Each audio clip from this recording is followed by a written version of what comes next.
రోజు వెనకకు వెళ్ళిపోయేవారు ఏదొక్క కారణం వల్ల కావచ్చు, కానీ నీవు మరలా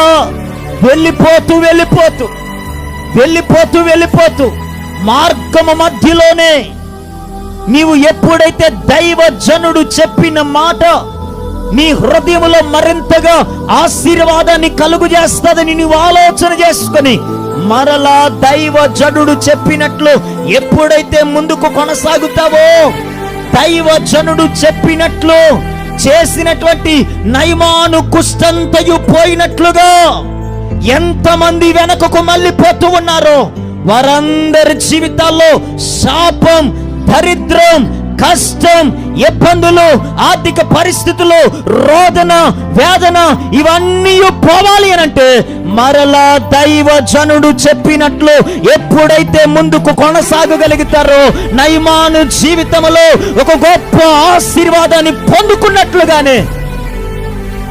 వెనకకు వెళ్ళిపోయి మరలా దైవజనుడు చెప్పినట్లుగా వచ్చిన కుటుంబాలు ఆశీర్వదించబడతాయి.